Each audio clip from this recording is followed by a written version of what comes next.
I know what it's like to be a speaker at the last day of a conference.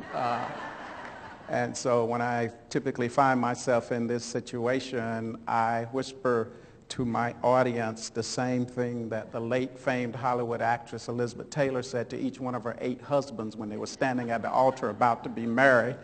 She whispered to each one of them, say, "Honey, I won't keep you long." And I say that to say that I promise to be quick, fast, and in a hurry so that you can get out of here and on about your business. On a more serious note, ladies and gentlemen, I'm delighted to be with you today to share with you a few thoughts on what I think are a set of unprecedented demographic shifts that are going to dramatically transform all of our social, economic, and political institutions, that are going to dramatically transform everything that you do in your daily lives and the very important work you do with families and children on the behalf of our great nation. The kinds of changes I want to share with you this morning are so dramatic you're going to have to buckle your seatbelt to cope with them. And if you ignore them at your own peril, because sooner or later they will catch up with you. And as you will see, some of them have already caught up with you as we go through this presentation. The changes are so dramatic, I call them disruptive demographics. And today I want to share with you what they mean, what these fundamental demographic shifts mean for workplaces and consumer markets, what they mean for the internal organizations that you do your great work in, and what it means for the marketplace that you target in your work. I want to talk about a set of trends. Then I want to talk about some challenges and opportunities that I think they pose for you. And along the way, if you have questions, or at some point, hopefully, we'll get to discussions. Now, what I want to do in particular, as you all know, every 10 years we conduct something called the U.S. Census. And last year, on April 1st of 2010, or April 15th, April, Census Day. How many of you filled out your census forms?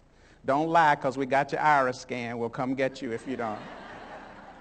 Every 10 years we conduct a census. And this census, last year the census was kind of interesting because it was on one page, front and back. Took you about 10 seconds to fill it out. And the reason for that, if you go back to 2000 and earlier, some of you got the long form. And it was a long form because they wanted everything, to know everything about you, including your firstborn and the one you didn't own up to and everything. I mean, they wanted all of that information. So this was a very simplified version this time. And the reason for the simplicity is because now we have something called the American Community Survey that we conduct on a rolling basis, a representative sample of our population that gives us pretty detailed information about the composition of the U.S. population. And what I want to suggest to you today is I want to peer through the window of the 2010 census for you, and I want to suggest to you that there are probably not very many surprises that are going to come out of the 2010 census. If I can skip back to my slides. I think that there are 6 disruptive trends that are going to characterize the first decade of the new millennium. I'm going to run through them, and then we're going to talk about each one of them. The first one is the South rises again. The second one is the browning of America. The third one is the silver tsunami is about to hit. The fourth one is marrying out is in. The fifth one I've labeled after an article some of you may have written, may have seen. It appeared in the Atlantic Monthly about several months ago by Hannah Rosen, and the title of the article was The End of Men. But she had a period at the end of the sentence, and I'd be daggone if I'm going to put a period at the end of it. So I left it as a question mark. And then finally, my final trend is cooling water from grandma's well and grandpa's too. Some of you may know the song by the name of Cooling Waters, a religious song by that title. Let's go through these trends and see what I think is going to characterize life and make your life interesting in the years ahead. First one, the South continues to rise again. The South historically has been a place and was a place for much of the 20th century, certainly much of the first half of the 20th century, that people left. I grew up in the South. When I graduated from college in 1975, I bought a one-way ticket. I say, I'm never coming back to this place again. And now I have been back in my home state, great home state, for about 20 years. What do I mean by the South rises again? If you look at the 2010 census, it shows that we added 26.8, almost 27 million people to our population during the first decade of the new millennium, about a 9.5% growth rate. But what you will see and notice is that the geographic center of the U.S. population is shifting from the Northeast and the Midwest to the South and what? The West.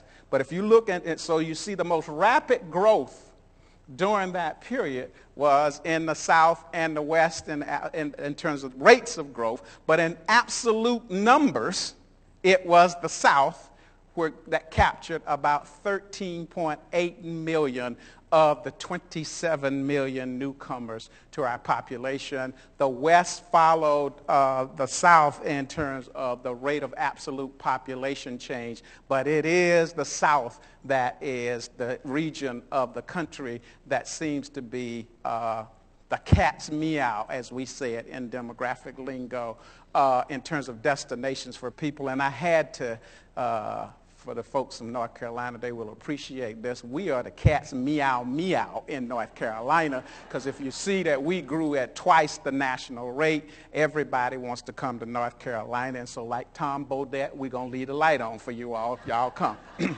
In terms of change.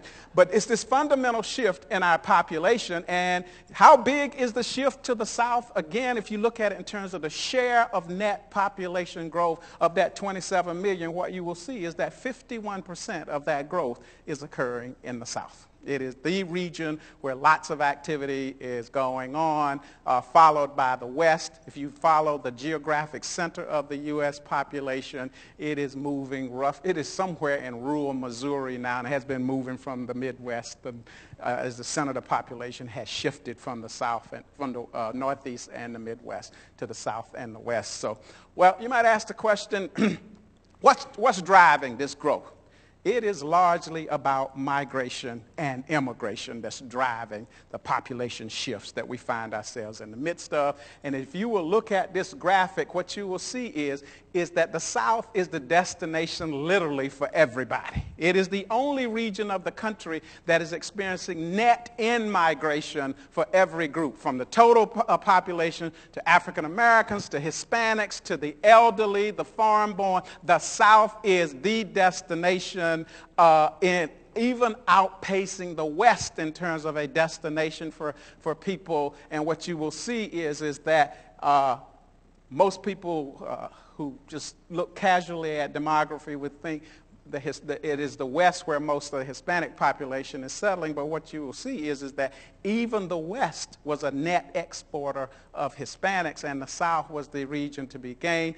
The West was a net exporter of the elderly population, and if we move to the Northeast, it's kind of like, well, when the last person leaves, please shut off the lights if they're still there.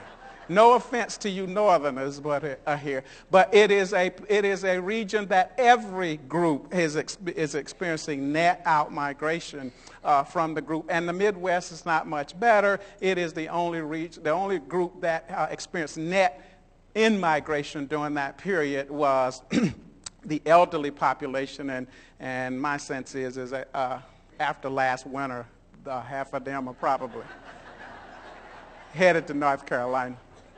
In terms of the shift. So we're talking about a fundamental shift. It is migration driven for the most part in terms of the kind of population change that we find ourselves in the midst of for all of this. Now, at the same time that this dramatic interregional population shift is going on, the complexion of our population is changing dramatically.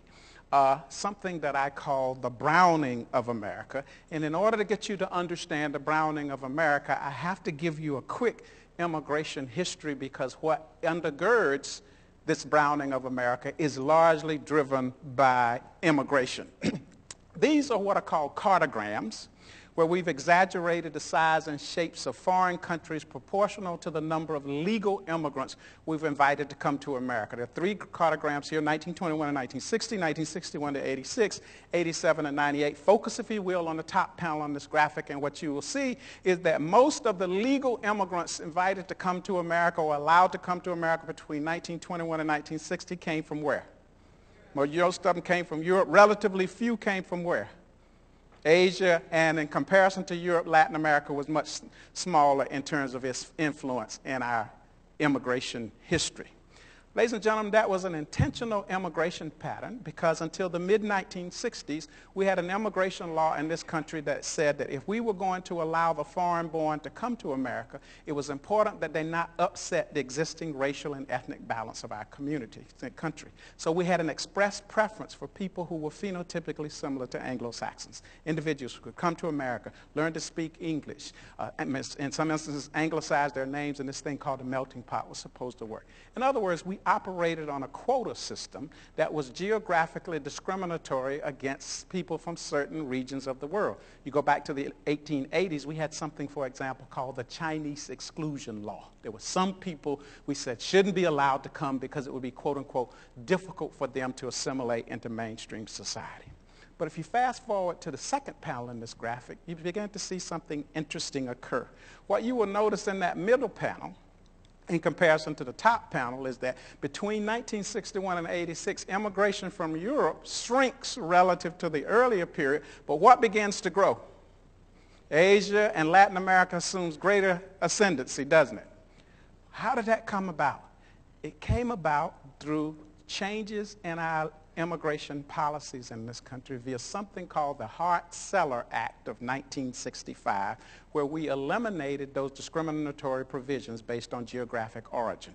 This occurred coincident with the civil rights movement and anti-discrimination laws in domestic life. We liberalized our immigration laws, opening up the doors of our country to people who heretofore had not been allowed to come in significant numbers. This is a salient piece of immigration policy, and that undergirds the browning of America, because what we typically talk about is anybody who arrived prior to 1965, we call them the old immigrants and the so-called invisible minorities.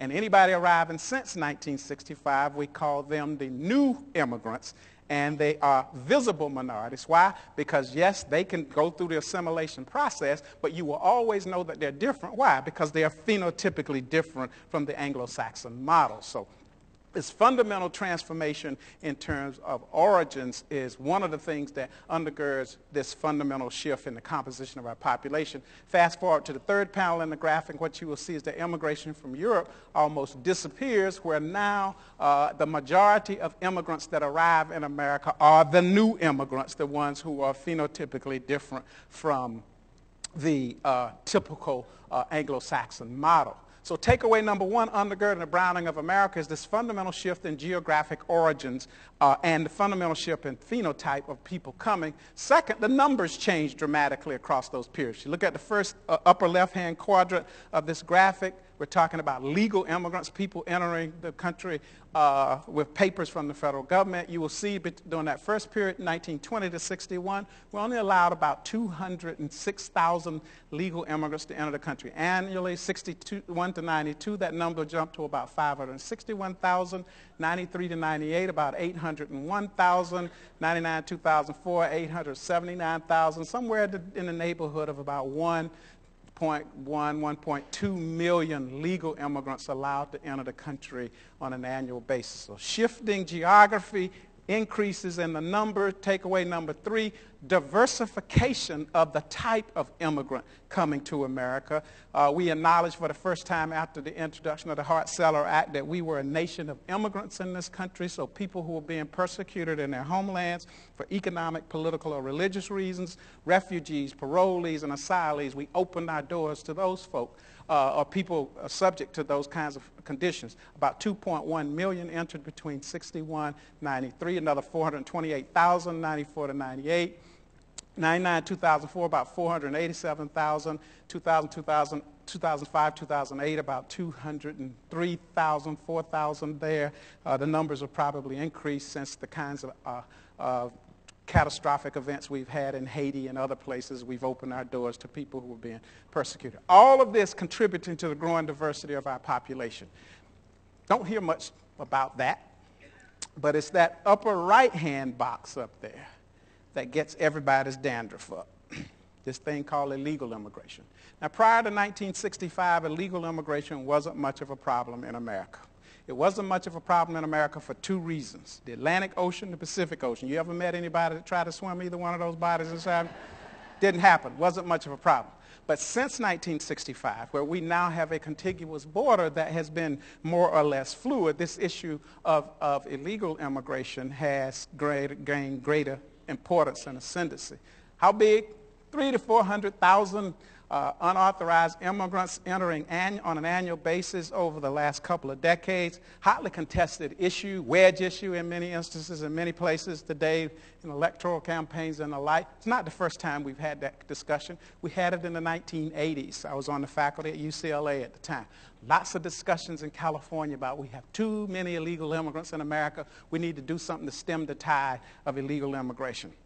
At that time, we said, well, the way you stem the tide is you saturate labor demand. You fill every job in your economy, and there would be no reason for people to come. So how do we do that?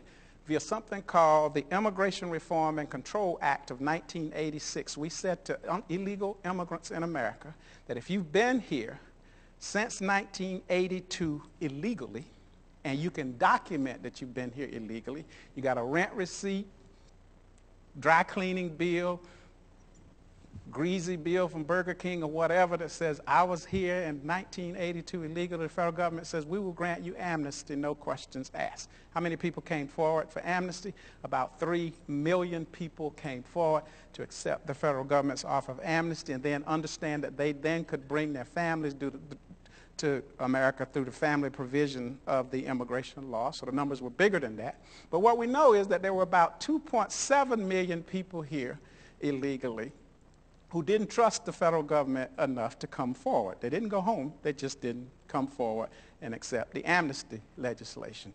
So by 1996, the INS estimated that there were about 5 million illegal immigrants in the U.S., and if you read the tea leaves, around 2005, 2006, the illegal population, people said, ranged anywhere from about 7 million to about 15 million. Now, I'm a business demographer, so somebody from the media is calling me just about every day asking me how many illegal immigrants there are in America.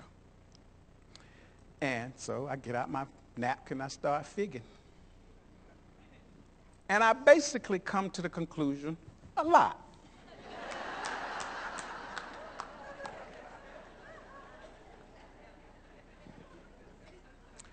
Who becomes the poster child for illegal immigration? When you listen to the debate, who are we often talking about? Some person of Mexican descent surreptitiously crossing the Rio Grande, right? I want to suggest to you that it's a little bit more complex than that. In order to get you to understand the complexity, I got to confuse you a little bit. So let me go to this next slide here. There are actually a group of immigrants in America that are called non-immigrants. You got that? Group of immigrants called non-immigrants. These are people we invite to come to America on a temporary basis, okay? There's at least 68 different categories of people we invite to come to America on a temporary basis. They come on visas. Tourists are the largest group, international students, foreign diplomats, we got a visa category for any kind of work you want to do within the alphabet. Sometimes there are 2 or 3 of them, H1, H2, it goes, we just got a bunch of people. If you come to America on a 90-day tourist visa and you stay 91 days, what are you? No, you're a visa overstayer.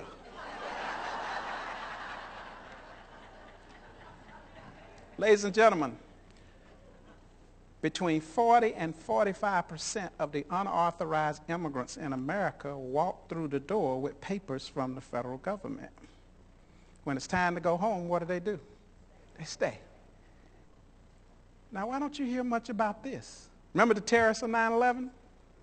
6 of them had papers from the federal government that hadn't expired. 3 of them had papers that had expired. They fit the visa overstay category. Another 6, we don't know how the heck they got here. And then 1 came on a student visa, was supposed to go to California to learn to speak and read English, but went to flight school in Florida instead.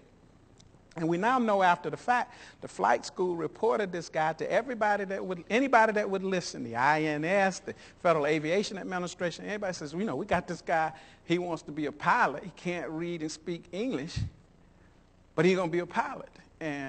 But the guy could speak English well enough to tell them he had no interest in learning how to land planes, only to fly them. Okay? Now, again, why don't you hear a lot about this? Well, it's big business for us. Why? Because if we go back to the slide, what you will see is that the numbers grew from about 11.8 million in 1981 to right before 9/11 in 2000, 33.7 million non-immigrants entering the country. Tourists spend $3,000 to $5,000 per visit. International students contributed about $12.8 billion to our economy annually. Why? Because they pay 10 to 15% higher than out-of-state tuition. They're full afraid of the cost of living while they're here, not to mention the significant contributions that they make to diversifying our education system, bringing creativity and all of that to our society. You see the numbers went down a little bit after 9/11, but they're on the way back up now. The reason that I bring this to your attention is not for political reasons. It is to get you to understand that if you look at this group of folk, they look a lot like the people in this room. In fact, I don't know who in here is illegal. We're going to find out before I leave. The reason is they come from all over the world. And they're far more likely to be educated than the other folk. In other words, they could be sitting right beside you in some of the most sensitive areas of our economy and you not know it. So when you hear the debate about illegal immigration, let's have an informed discussion about illegal immigration. It is far more complex than what you hear and what we've reduced it to in our society. That's free. You don't have to pay for that. I just gave it to you. My message, though, is that immigration is playing a greater role in our society today. You see that take off after we liberalized our immigration laws in the 1960s. Somewhere in the neighborhood of 37 to 38 foreign-born in our population today that dramatically transformed the complexion of our society. And so we don't have the 2010 census results quite yet, but we do have the numbers from 2000 to 2009. And what you will see is, by race and ethnicity, what you will note is that 25 million people, 8.8% growth rate. But look at the non-Hispanic population, grew by 4.9%. And go down and look at the Hispanic population, it grew by what? 36%. It's at the bottom. Now, if you go back up and look at the non-Hispanic white population, it grew by what? 2.1%. Those other groups, all non-white groups, all grew much more rapidly than what? The non-Hispanic white population. When I talk about the browning of America, what I'm talking about is where the source of growth is going to come from in the years ahead. It's going to come from these non-white ethnic minority groups that are going to dramatically transform the composition of our population in the years ahead. And if you want to see how big this phenomenon is, look at, again, the share of net population growth. What percentage of that 25 million people were people of color? What you will see is that only 16.5% of the net growth, that 25 million people, were to non-Hispanic whites. So if you take 16.5% and subtract it from 100%, what do you got left? You got about 80-some% of net growth in our population driven by what? People of color.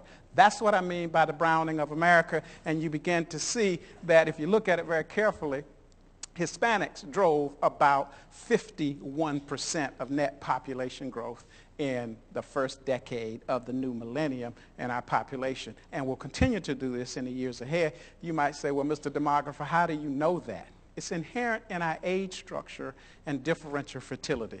Look, in 2009, the median age of the U.S. population was 37. Half of us older than that, half of us younger than that. Now go down and tell me what the median age of the Hispanic population was. 27. Now go back up there and tell me what the median age of the white non-Hispanic population is. 41. Now, if you want to look really good to your boss at promotion time, become a demographer. Because there's nothing more predictable than demography. If you're 5 years old today, 5 years from now, you can be 10 years old, unless you tell a lie. Come same time every year, you just add 1 to what it was last year. You can look brilliant to your boss. We know something about this stuff. Ladies and gentlemen, there's something in demography called completed fertility. Okay? It's when you women tell your husband, go take out the trash. Ain't nothing else happening here. Okay? And it occurs between ages 40 and 44. Okay? What's the median age of a non-Hispanic white woman in America? 43. Okay? Now go back down and tell me what the median age of a Hispanic woman is. 27. Some of y'all so old you can't even remember what you could do when you were 27. And if you look at every non-white group up there, what you will see is that it's about a decade plus younger than what? White population. Why? Because migration and immigration are age-selective processes. What does that mean? It means that far more younger people migrate and immigrate than older people. It doesn't mean older people don't move. They move slower and at a lower propensity than young folk.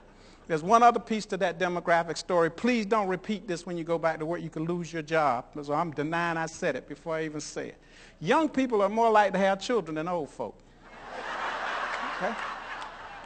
Now, when you combine those two things, age selectivity of people coming in, higher fertility, where's your growth going to come from? It's going to come from these young non-white ethnic minority groups or groups of color that are younger than the non-Hispanic white population. There's something called the total fertility rate, okay? In demographic lingo, it takes, in a statistical sense, 2.1 kids to replace yourself, okay? Don't ask me where the 0.1 comes from, okay? It takes 2.1 kids to replace yourself. Who up there, which groups are replacing themselves?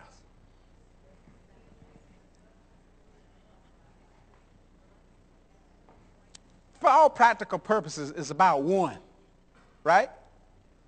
Now, the non-Hispanic white population is at what? 1.9. What does that mean? The average white family has 1.9 kids. Now, I don't know how you get 0.9 of a kid. I taught a few of them at Carolina in my day. But again, it takes 2.1 kids to replace yourself. So that population is what? Below replacement level, okay? So if you want to close the border and prevent people from coming, what do you got left? You got the Bengay crowd. That's what you got left. If you want to shut down the border, because that fertility rate for whites has been at 1.9 for 20 years, okay? It's not changing. And if you're in your peak period of completed fertility, see, some of y'all might look at this and, I don't like them numbers. I'm going home and change this tonight. What I would say is leave now. Get an early start. On the way to the airport, at every light, allow it to cycle through 3 times. Rest. You might squeeze out 1, but you're not going to squeeze out the difference between, if you're lucky. The fertility per 1,000 Hispanic women is 101 live births per 1,000 Hispanic women. It's about 52 for non-Hispanic women. Okay? You got some work to do if you're going to outdo that number. Okay? It's not possible, basically. And so this is how we know that this change is going to occur, is this fundamental shift in age and differential fertility that undergirds those things. We already see the impact of it in our numbers now. In 1990, 66% of all births in America were non-Hispanic white. By 2008, that percentage had dropped to 50%. The black shift, you see, blacks dropped, and the reason is, that's why I told you there's only one real number in that other table. We got so many young black men locked up, it's pretty hard to produce children, but it's a serious problem. But you notice that the Hispanic share went from 15 to 26%. Other groups, mostly foreign-born, went from 2% to 8%. Again, that's what I'm talking about when I talk about the browning of America. And where will you see the change first? Schools. Kid born today, 5 years from now, what? Open up the door. It's predictable. I'm telling you, be a demographer, you get a big raise every year. We're talking about a heck of a color adjustment in our population. This is what undergirds the browning of America, where we are forecasting in 2005, 67% of the U.S. population was non-Hispanic white. In 2005. In 1995, it was 75%. Now we're saying that by 2050, the non-Hispanic white share of the population will be below 50% at about 47%. See, we thought back in 1990 that our population was going to reach about 300 million in this country in 2015 and that it wasn't going to change much between 2015 and 2050.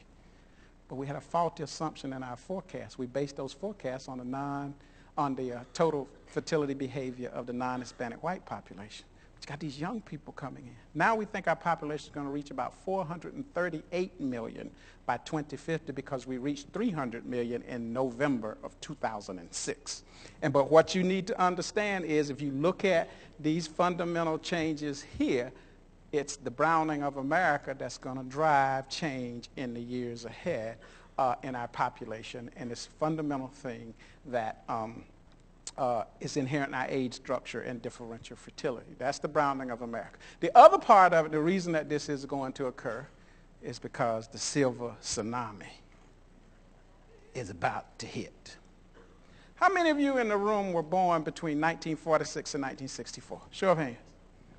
Those of us who were born between 1946 and 1964 are part of the post-World War II hormonal rush in America. It was our fathers who went off to World War II. They came back home and they got busy. They got busy to the tune of producing 80 million of us. We're known as the boomer generation. In 2009, we were between the ages of 45 and 64. Okay? Now, on January 1st of this past year, 2010, the first boomer who was 64 in 2009 turned what? 65 and became eligible for what? Everything. Everything. So now we have 80 million people over the next 20 years that are what? Headed out the door. It's the pig in the python notion. This is known in organizational terms as the succession problem. And it's called a succession problem because behind the baby boom, there was a baby bust. We stopped having children in sufficient numbers to replace ourselves. If you look at the baby bust generation, there are only 67 million people in that population. You got 80-some million people aging out, and you got 67, so you got a smaller and a shrinking pool. Now, I've combined the baby bust generation, Gen X and Gen Y. There's a little bit of both of those in the 25 to 44. But look at that population. It's a large population, but it's also declining. It's also declining. And so you're going to have one heck of a time in terms of making the changes because the population won't look like you. And I've never met anybody who retired that didn't want to replace themselves. It's genetic. That's why, here's one, this is free too. When somebody retires, give them a gold watch and a one-way ticket somewhere, and you replace them while they're gone. Otherwise, you don't get change in organizations because that population behind is going to look radically different because of this aging baby boomer population and the huge number of people who are already 65 plus who are going to live another 18.7 years on average. That's why, see, this is the problem for our Social Security and Medicare, because now you have all of these people who are what? Aging out and aren't going anywhere. They're living a long time. There are 340,000 people globally today that are 100 or older. We're forecasting that number is going to be 6 million by 2050. Okay? Because we've been able to extend life, right? People, y'all talk all this twitching up here. I saw this stuff on the website. Let's move, let's groove. Oh, y'all heard that 60 is the new 30, right? Huh? 60-year-old with spandex on twitching on TV? One twitch and they figure 60 is 60. What is that about? It's about we are living healthier and more active lives, so we're going to live longer. But you have to understand that the prime working age population is shrinking. In order to sustain Social Security and Medicaid and all that, you need people who do what? Work every day and pay into the system. So this is not a trivial thing that we find ourselves in the midst of and that you will be challenged with in the years ahead. That's how often, I don't know what happened to this. I guess it was in the email transfer. That's the number of people that are turning 50 every day, 55, 62, and 65. About 8,000 people turning 65 every day. And you see how many per minute. I'm not going to read those numbers. Y'all might jump up and run out of here. It's only going to continue. Because as we improve life, medical advances and the like, people are going to live longer, healthier and more active lives and the like. But we got some challenges ahead as a function of that. So, but what you will see is that the slowest growing population is the prime working age population, 18 to 64. That's why all the discussion that we have about Social Security, the viability of Social Security, Medicaid, and the like, because our dependency ratio is increasing. What is the dependency ratio? It's the number of people who aren't working in our society. Typically, there are people 65 or older and kids under age 18. When you put those two populations together, it's a very large population of people. Doesn't mean everybody in those groups are not working, but that's the tendency, and that's how the dependency ratio is defined. So this silver tsunami is upon us, and it's not going anywhere. And a lot of those folks are not leaving the workforce because in this economic downturn, you know, people who had planned to leave look at their retirement packages and the like, and they can't do it, so they want to stay longer. And then you have a large number of people who had already retired now having to come where? Back into the workforce. They're called the newly unretireds, and you can see how over the last decade the percentage of people 65 or older, 75 or older have returned to the workforce. In other words, occupationally you have a challenge in the years ahead, because for the first time in history, we have 4 generations in the workplace. We have everybody from the pre-boomers to the boomers to Gen X and Gen Y. We have everybody from the person who's most familiar with a rotary dial phone to the person who walks in with 2 buds in the ear in the morning, not paying attention to anybody. Okay? And your challenge in the years ahead will be, how do you create a world-class organization that you are able to do what? Manage across the generations. You have no choice but to do it, because you're going to need that skill set. It's called the succession problem, and you have to figure out how to manage. Succession is not just about people leaving the organization. It's about how do you create a world-class organization where everybody feels that their shoes fit. In other words, everybody has a place and an explicit role to play in your organization. At the same time that the South is rising again, America is browning, the silver tsunami is upon us, marrying out is in. And marrying out is in is actually contributing to the browning of America. Most of you probably realize that until 1967 in America, in most states, it was illegal for blacks and whites to marry because of anti-miscegenation laws. That has changed, obviously, but marrying out at the end is not just about blacks and whites marrying. It's about that immigration-driven population change, and it's about a far more diverse intermarriage trend. If you look at newly married people the percentage of them marrying someone of a different or race or ethnic group increased from 6.7% of all marriages in 1980 to 14.7% in 2008. If you look among currently married people, the percentage marrying somebody of different race and ethnicity went from 3.2 to 8%. This is further changing what? The complexion of our society and the kids that walk in the door that you're going to serve in the years ahead, and it's changing the composition of the families that you're going to look at and work with in the years ahead.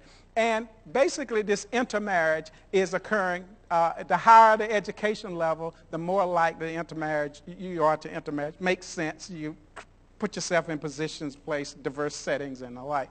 The higher the education you choose. Who's doing all of this marriage? I told you it wasn't just about blacks and whites. It's about Hispanics and whites marrying. It's about Asians and whites marrying. It's about other groups. It's about groups instances where both people are non-white marrying, but they're not of the same ethnic group. Blacks marrying whites is the smallest share of that new sort of out-marrying that is going on in our society. And you see that if you look at those rates and look at it by ethnicity or race, Asians have the highest rates, followed by Hispanics, then blacks. Whites have the lowest rate in terms of the kind of intermarriage. But this intermarriage is dramatically transforming the complexion of our society and will render many of the traditional classifications that we use, will render them obsolete in the not too distant future, because if you look at the data very carefully from the 2000 census and the 2010 census, it will show that the second most rapidly growing group behind Hispanics will be the 2 or more race category of folk growing, because that is reflective of these intermarriage trends. So intermarriage is further changing the browning of America, but it may not, because there's this view that men are having a terrible, terrible time in our society and culture, leading some people to say that they're superfluous. But I didn't want to put a period because I'm a man, so my ego is in that question mark up there. Some people miss this trend. Females are about to surpass males as the numerical majority in the paid workforce in America. Okay? 49.8%. Give yourself a hand. Give yourself a hand.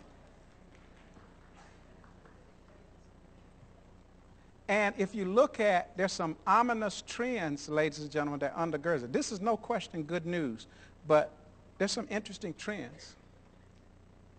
The sex ratio in higher education for the last decade has been 60% female, 40% male. We granted 572,000 more college degrees to women last year than to men. Okay? On some college campuses, on my undergraduate campus, it's 70% female, 30% male. I don't know why it wasn't that way when I was there. And on another campus in the UNC system, it's 80-20. Now, ladies and gentlemen, that's cause for concern. That's cause for serious concern. I'm going to come back and tell you why in just a minute. And look at the growing role and significant role that women have to play in our society. In 1967, women were either 27 to 28% of women were either the breadwinner or co-breadwinner in their household. Fast forward ahead to 2008, 2007, 2008, what number is that? 63%. Either the sole breadwinner or the co-breadwinner in households. Small businesses, 45%, 46% of small businesses now women-owned businesses. And close to 40% of leadership roles in corporate America occupied by what? Women today. That's no question, that's good news. But you got to ask yourself, what's happening to the men? Where are they? And if you look very carefully at this current recession, 2007, 2009, 80% of the job loss was male. leading some of us to call it a man session. Why? Because men were concentrated in those sectors of the economy that were most vulnerable to the cyclical downturn, manufacturing, construction, and the like. Women were more likely to be concentrated in sectors that weren't adversely impacted, although now with the big government cuts that you all been talking about now, you're in those sectors that are experiencing the downturn as well. But if you look at the numbers, I mean, 80% job loss, you got lots of men out there that are either not actively engaged in the education process or not engaged in a meaningful way in the occupational arena. That has enormous implications for family formation, family structure, community stability, and the like. I always tell ladies that this is good news that you all are doing so well. And in fact, the wage gap, gender wage gap is its narrowest point in history. Not because we decided to pay women more money, but what? Because men are doing so bad in the economy. In some metropolitan areas, women are earning on average 20% more than men. That's good news that you're making money. But there's one thing that you have to understand, ladies. There's something called the MMPI. Okay? MMPI, write it down. It's not on your side. Okay? The male marriageable pool index ain't on your side. That's the number of men out there that become eligible to do what? Marry you. And I presume you want somebody of comparable education level and the like. It's not on your side. If you get married, you're going to have to do what? Marry out or down or something different. Because that's the nature of the economy and the labor market that we find ourselves in the midst of. We don't have time to talk about why that is the case, but it's a fundamental kind of structural shift in our economy that raises all kinds of questions. Let me get to my last issue here. At the same time, household structure is changing dramatically, and I use, this is my favorite gospel song. It was my grandma's favorite song, so that's why I use the term here. But this is about the rapid increase in households where grandparents are responsible for raising their grandchildren. And if you look at the data very carefully, what you will see is that children, the most rapid increase in children are in households with both grandparents, followed by grandfather-only households raising children. Now, what you all need to understand, though, when I talk about grandparents, I'm sure you all know you all work in this field. Sometimes it's not your grandma or my grandma. My grandmother was 97 when she passed away. Now, we've built a school for vulnerable youth in Durham. We invested $10 million to build a school for kids. I have a 45-year-old great-grandmother as a caregiver. Okay? So understand that this is a very diverse group of folk. In fact, the greatest percentage, I was looking at the numbers coming out here last night from the American Community Survey, they just released them recently, something like 35 or 40% of these grandmother-only households are between the ages of 30 and 50. Okay? Now, that doesn't mean that you don't have some of the older grandparents who are on their second or third tour of duty, but understand that it is changing dramatically, and it will change your organizations internally because you're going to have boomers and even seniors walking in saying, I need time off today because I got to go to a parent-teacher meeting. You look at them like, how did that happen? It happened because of the demographic realities here. And what you will find out further is not only in many of these households are the grandchildren there, but in many instances, either one or both of the what? Parents of the children are in those households as well. And so what you get is high rates of poverty and the like, particularly in the grandmother-only households and the like. It's a fundamental structural kind of change. And in this economic downturn we find ourselves in the midst of, it's only going to do more. I'm sorry that this didn't come through. So the bottom line is diversity rules in the years ahead, but challenges abound. And I'm going to leave you with one. If you want to know the others, you can come this afternoon when I talk about the rest of them. I want you all to ponder this, because this is what keeps me up at night and what should keep you up at night. This is a racial typology of U.S. counties. The red counties on this map are racial generation gap counties. In these counties, the adult voting age population is predominantly white, aging, empty nesters, okay? But the school age population is predominantly minority, okay? What kind of support for public education do you get there? Very little, okay? The gold counties are minority-majority counties. The adult voting age population is predominantly minority, and the school age population is predominantly minority. Lots of interest in education. What's missing? No money. That's right. Now, the majority of the counties up there, the white space, are majority counties. Adult voting age population predominantly white, school age population predominantly white. In those counties in the aggregate, about a third of the kids who go to school in those counties are kids of color. But if you look very carefully beneath the surface, what you will find that even in those counties, the kids of color are far more likely to be attending under-resourced, highly underperforming schools, even in those counties. In other words, ladies and gentlemen, we have a demographic reality where the most rapidly growing populations are kids of color, and they're between a rock and a hard place no matter where they find themselves, and through no fault of their own. And see, when you hear people say that are empty nesters, I don't have a dog in that fight. My kids are grown, out of school. Yes, you do have a dog in that fight. Because sooner or later, somebody's got to take care of your old butt. And don't say your kids, because they ain't doing it. In other words, who is going to be the next generation to propel and catapult our nation if we walk away from what? These kids. That's the new majority, ladies and gentlemen, and I don't know any society that remains civil where you exclude the majority. It's a fundamental demographic reality, and if we don't deal with it, we're going to be in deep, deep yogurt in the years ahead. We're already there. We just don't realize it. But if you listen to the debate out there, what we're talking about is walking away. What we're doing is walking away from a generation of kids.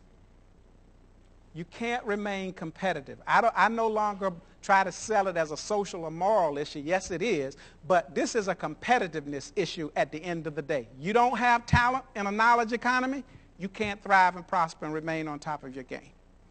And you can't run away to your home and say, I'm build a wall and be around. Hey, they're not dumb. They just don't have access to resources. No wall you build is high enough that they can't get over. And so understand that this is the new challenge that we have to deal with in the years ahead out there. And if we don't figure it out, we're going to be in deep, deep trouble. And so, you know, I'm just going to tease you. I'm going to leave it right here. And what I will tell you is just educating them is not enough. It's not enough. Every kid is going to need something in their toolbox or toolkit, all of us, in the years ahead. And here's the reason why. If you look at the last 2 or 3 recessions, long-term joblessness, defined as being unemployed 6 months or longer, has increased more rapidly among people with some college, a bachelor's degree or higher, than it has among people with a high school diploma or less. Say that again. Long-term joblessness, defined as being unemployed 6 months or longer, increased more rapidly among people with some college, a bachelor's degree or higher, than among people with a high school diploma or less. I thought the rule was that you go to school, stay out of trouble with the law, graduate, life is good. Not in this economy. Look at this. We're in a white-collar recession, ladies and gentlemen. Many of the people have played by all of the rules, and they don't have a job. And in fact, you look at it, the long-term unemployed in 2009, what you will look at is, if you look at architects and engineers, now everybody talk about STEM and all this, that, and the other. Of the engineers and architects who were unemployed, 41% of them unemployed 6 months or longer. And if you go down the list, the occupational hierarchy goes down. The people are unemployed less, not as long as the people are. In other words, the more education you got, the more trouble you have in this economy. And it raises a question that you all need to begin to ponder. Well, what do we put in the toolkits for kids to enable them to thrive and prosper in the years ahead if it's not just the traditional education as we know it today? Because everybody's focused on that, and clearly that's net. Now, this doesn't mean that you go back and tell kids, well, you might as well drop out of school. It doesn't mean that. It means that you got to have something else in your toolkit in the years ahead that you need to think about. So what does this mean for workplaces? It means you got to figure out how to manage this transition from the gray into the browning of America. Competition for talent is going to be fierce. You're going to have to buckle your seatbelt. Just because there are 14 million people unemployed out there doesn't mean that they all have the skill set that you're looking for. Successful recruitment and retention will hinge on your ability to effectively manage the full nexus of diversity issues. It's not your way or the highway today. You got to build a far more agile and flexible workforce to accommodate the diversity that exists in the population. Everything from the meaning of time to the meaning of a funeral is up for grabs. In some societies, it's normal to bury your dead within 24 hours of death. In other societies, a funeral is a month-long event. Somebody walk in and say, I'm going home to a funeral. You expect them back tomorrow. They come up back July 20th because you don't understand the construct. And so you got to build a far more agile and flexible work. And understand, ladies and gentlemen, probably one of your biggest challenges in the years ahead is going to be not child care, elder care. Elder care. And unlike child care, elder care is not predictable. It's anytime the phone rings. I have 8 people in my family between 84 and 97. And I don't know what this Social Security stuff is about because I'm Social Security. And I'm scared for the phone to ring sometime. I got a 97-year-old uncle. He called the other day, said he needed a new car.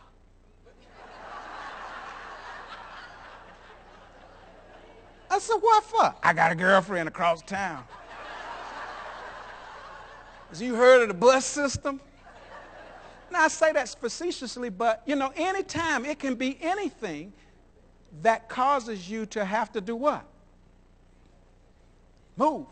And so that's the new HR challenge for a lot of us. And in Europe, because they're much older than us, they're even doing away with playgrounds for children in cities. They got senior playgrounds. Because what you want to be active, maintain your balance, reduce the propensity of falling, and all of that kind of stuff. So that's why it's called disruptive demographics, ladies and gentlemen. And this aging thing is no joke because everything you think about has to change. If you've been in a newly constructed house lately, what you will see is that microwaves are no longer stand up at eye length here. They're where? Here, drop, pull out, drop down, drop in. If you go into a CVS drugstore, what you will see is they drop their shelf height by 7 inches. Why? Yeah. Because as we age, we all acquire what are called disabling conditions. 12 pitch ain't 12 on the computer anymore.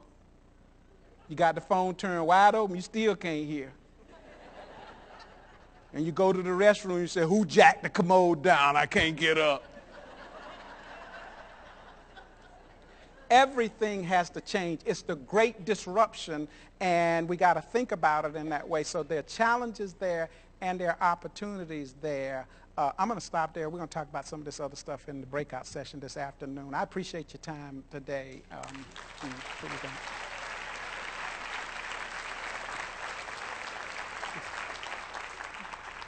Good. Good.